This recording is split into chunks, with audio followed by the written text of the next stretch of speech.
안녕하세요. I'm Marcelia. I'm Aria. And we're Soju for Two. Okay, so next we're going to be doing a weekly recap of what we've been watching, and we really liked this week. So, oh my gosh, so much going on this week. You know, we're getting into like the 10 episode mark, which is when stuff always happens in drama. So, yeah, we have kisses, we have like babies, confessions, no babies. Oh my gosh, lots of stuff's happening. Yes. Okay, so we'll start with Love Rain.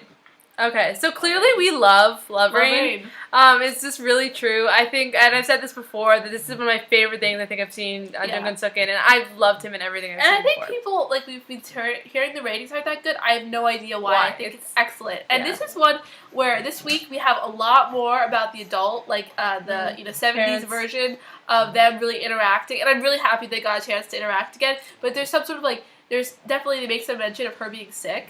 Yunam's character makes a mention to it, so that makes me upset because I really don't want to deal with like her being sick and then being separated or something. And then obviously with the two main leads, what's going on with them is you really have like the photo shoot, him sort of realizing like he loves her pretty much, and you have a lot more interaction with the doctor who was the second male lead during the 70s as well, and I absolutely love his incarnation in this modern time. And I feel like they actually match really well. But of course I want her to end up with Jung Suk. But also the Sunbae, I don't know his name. Oh my gosh, so good. He is adorable. Yeah, so you have that confession, and she confesses her love to him, and I feel like he's gonna say he likes her, but she doesn't really give him the chance. Yeah.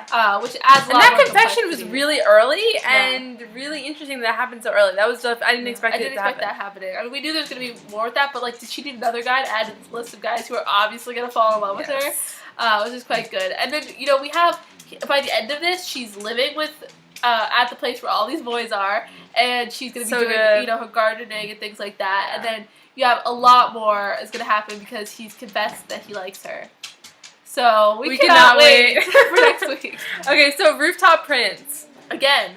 We have a last minute confession. So we had 3 episodes here that we had to work through.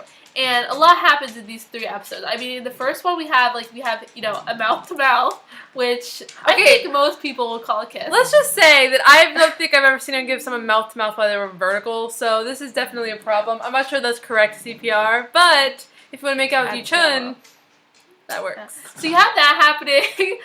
They're back on the rooftop, and the first couple episodes in this one are a little bit more like lighthearted. The first one, 8, and then 9 is sort of a little darker because the evil stepsister. Yeah, so she again really violates her sister, and she sort of makes it seem like that the sister had known the Taeyong or whatever while he was in New York, even though she didn't, and she met his incarnation for a very brief time. But I like that face. Something about that face is really cool. It's really cool. And then, but Yu-chun's character, in order to protect her, he really stands up for her, stays out all night, in an attempt to prove that, to believe her and save her job. And he does that, and he just keeps making it like he really cares about her, and you're just like, why do you keep caring about Tae-na when she's obviously evil? But Tae-na confesses that she has feelings for him.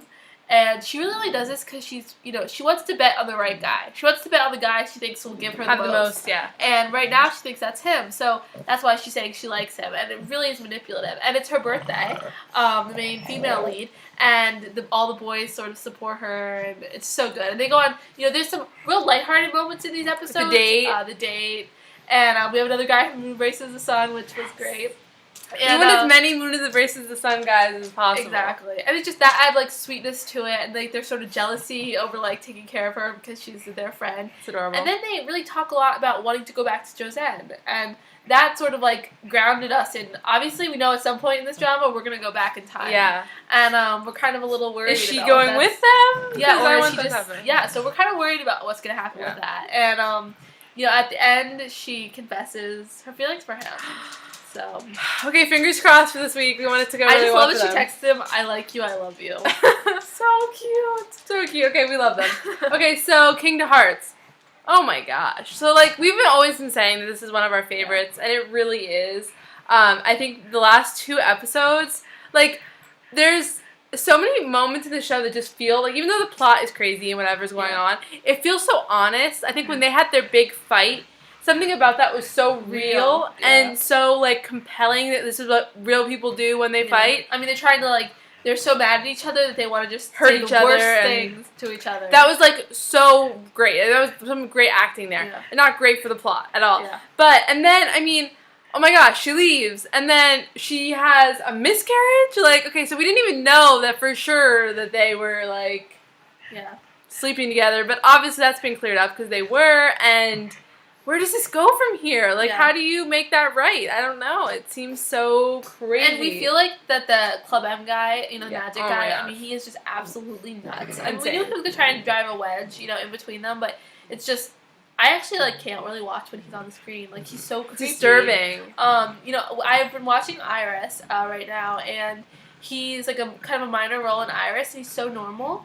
And it's just, like, when I watch Iris now, I'm just kind of creeped out, waiting for him to do something really weird. Horrible. Because he's just so strange in this drama. Yeah, so this is a crazy 2 episodes, and I really want to see what happens next week. I'm not sure where this is going. I mean, I don't know. I mean, I know where it's going to end up. Yeah. I think I know where it's going to end up. But I don't know how they're going to get there. So I know, we're really excited. It seems like a steep hill at the moment. Okay, so Fashion King. Okay, so again, we have Kiss. We have, so much going on in this episode. Yeah, and I think what I started to really realize is I have second lead syndrome completely right now with Fashion King. Yeah. He's really pulling out all stops to be with her, and he's even he flew to New York, which is a 16-hour plane ride, and then met her, and then flew back in 2 days because he wanted to go back at the same time she was. I mean, he's really trying to just spend time with her. I don't know. I just feel like I can't go for the main guy right now because he's still doing things that are just making me mad, and not really being responsible. Probably one of our least favorite dramas going on right now, but we really like the second lead. I think it says a lot about what we're watching at the moment. That this is our least favorite. So good that this is our least favorite, and even though I really like it. Yeah, this would totally be our favorite if it had been a less great month. But the other shows are really taking the lead. They are. Okay, so K-pop, Greatest Survival. Oh my gosh. Okay, so since last time we talked to you guys, we had only gotten to episode 5. Yeah. Now we're caught up to what just came out. What just came out? We have 9 and 10. 9 and 10 came out. So in the other episodes, so we're going to catch you up on those. We have a kiss when he still thinks she's a boy. Yeah. And him sort of finding out that he really does have feelings for her, or wants to really see where those feelings are coming from. You have her being exposed as a girl to the band members and to some of the other people, who are around them, and really him finding out and sort of not really trashing her about it, but trashing her about the fact that she's kind of ruining the chance for somebody else. This wasn't her moment, and she's not a boy, so she kind of took the chance for somebody else, and it was it reminded me of Coffee Prince or. And some of the other dramas where it kind of puts her in a place about, you're kind of not doing the right thing here. You didn't need to do this. And so it's kind of interesting in that respect. And then you have the end hug. In 10. That was an intense hug. And that was good. Saved her from getting hit by a car, which we realize now is a probable danger in Korea. Yeah. Apparently, cars are super, super dangerous there. We just thought that was a funny thing they did in drama sometimes to pull someone out of traffic, they might get hit, but apparently they might get hit. They really might get hit. So we love this show. Yeah. We are sad that it's only got 6 more episodes in this one, but we really, really like it. So really, if you're not watching it, you need to be watching that. You need to be watching all of these. Just keep up with it, guys. Keep up with it. Okay, so that's it for this week. We didn't watch the new We Got Married. No. We have to check and see if there's a new one. We're kind of upset about We Got Married. We're a little upset. We're just sort of not watching them at the moment because we feel we don't know what's gonna happen, and I don't know. We're just mad. Even though we really like Lee-tuk and Kang Sora, it's sad. Yeah. We'll watch it if it ends, but we just feel I don't know. We don't know if it's gonna. We don't want it to end in the middle, and we don't. Yeah. Someone's telling us it isn't going to end right now, so I'm really hoping for that. Yeah. Fingers crossed. But we'll keep watching. Yeah, we'll keep watching it. Okay, so that's it for this week, guys. Thank you so much. Bye. Bye.